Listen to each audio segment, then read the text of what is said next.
talk about sauerkraut and how to easily make it yourself at home with just cabbage and a few supplies.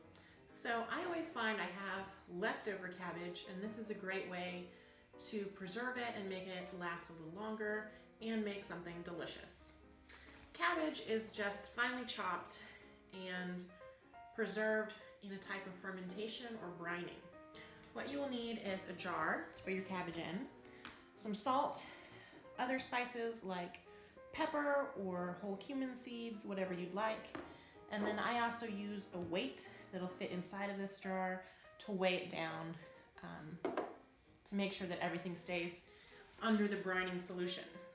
So, first things first, you want to make sure that your cabbage is fresh and crisp and it doesn't have any brown spots. You often want to remove that outer leaf that might be a little bit wilted.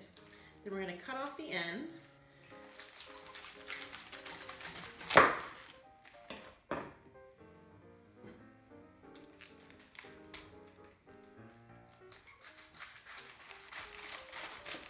You're just going to finely chop or shred this. How finely you do it is up to you.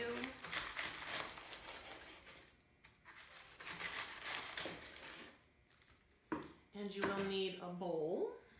So at the bottom, it's shaped a little different, so be careful with those. And then I'm going to give it a chop this direction as well.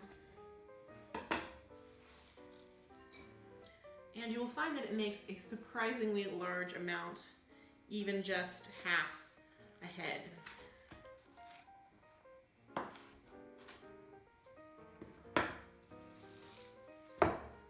You can use any sort of cabbage, red cabbage or green cabbage, Napa cabbage, whatever you happen to have.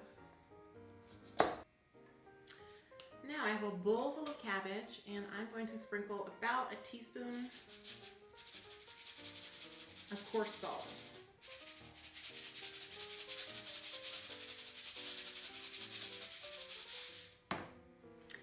And it won't end up overly salty, so don't worry about that. And you're going to give it a massage or a scrunch. And all you're doing is squeezing the cabbage.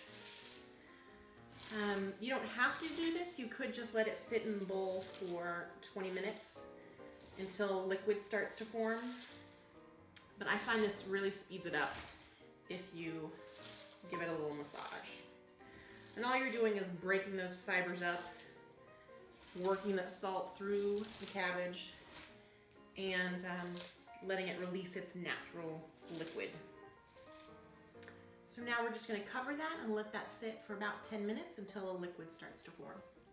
Okay, it's been about 10-15 minutes, and it is much softer and squishier, and you can see that a liquid has started to form.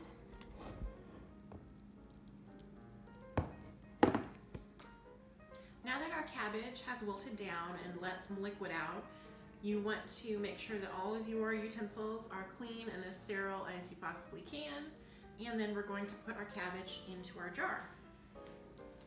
I'm just going to use clean hands because it's a little bit messy. People have been preserving vegetables like cabbage and carrots and all sorts of other things by this process of fermentation and brining for centuries. So you might be worried about how could this possibly be safe. It's science, and we'll get into that a little bit more later. I'm going to take whatever liquid was in there and pour it in.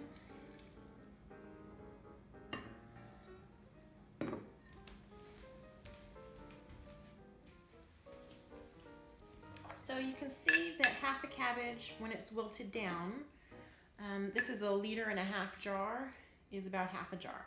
So if I'd used a whole cabbage, it would have gone a little bit further. So we're going to add more salt. For every quart or liter or so of liquid, you're going to use a tablespoon of salt.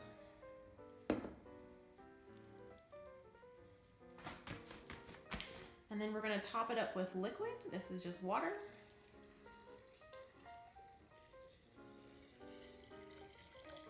And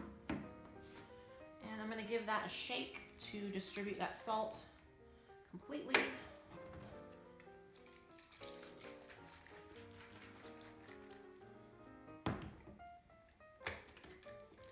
Now, to safely ferment this, it has to be what is called an anaerobic environment, which means no air. So that's where the weight comes in. This is just an old yogurt jar that I have cleaned and sterilized. You can use other mason jars. You can use weights like marbles. And you're just trying to weigh down that cabbage. And then we'll reseal it. If you keep it sealed like this in a mason jar or in a weck jar, you will have to open this lid every day and burp it, because carbon dioxide and bubbles will form, just like you were making root beer or kombucha or something. Those bubbles need to escape. But if you don't want to do that, you can use a tea towel that is clean and just cover it with a rubber band or twine. So you're going to notice, even with my weighted jar, there's floaters.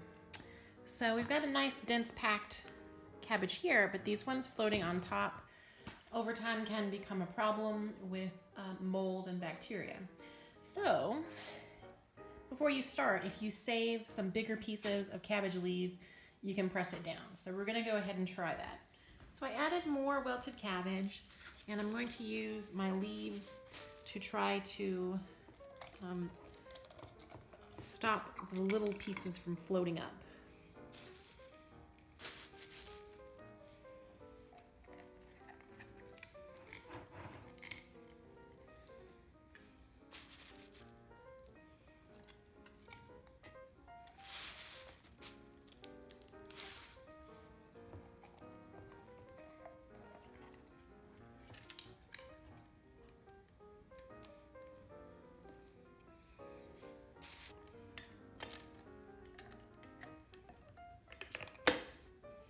There we go. So, looks pretty good. Now we just set it in a cool, dark pantry for about 2 weeks and release the pressure once a day, or use a tea towel so that the carbon dioxide bubbles can escape.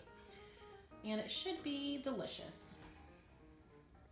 So here's my sauerkraut after 2 weeks, and it has become a pale yellow color instead of green pale. And the liquid has become cloudy, and there are bubbles, and every day I've been releasing, because those are carbon dioxide, and it will make it kind of fizzy if you don't release it. So we're going to go ahead and do that, and even in a sealed jar I can still kind of smell a vinegary sauerkraut.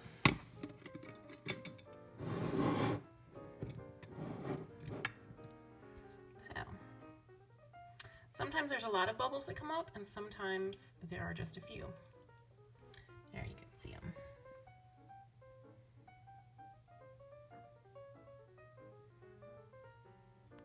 This is a jar and a piece of granite in there. That's a rock, basically, that's been cleaned to weigh it down. And it's important to keep that weight in there. About a week ago, I took the weight and everything out so that I could taste it, and that of course then released all these ones to float. I haven't had any mold or foam, kind of scum-like stuff form on mine, though that does happen, and it's actually okay. You could just skim it off. It's a normal part of the fermentation process. I'm going to see if I can get more bubbles. There you go.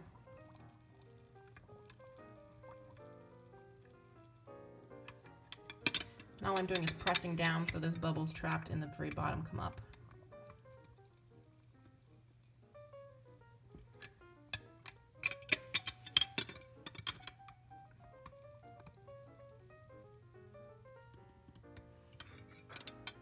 And so it has been 2 weeks. You can go ahead and taste it again. I tasted it at 1 week, and it tasted like a very, very mild sauerkraut, but not unpleasant.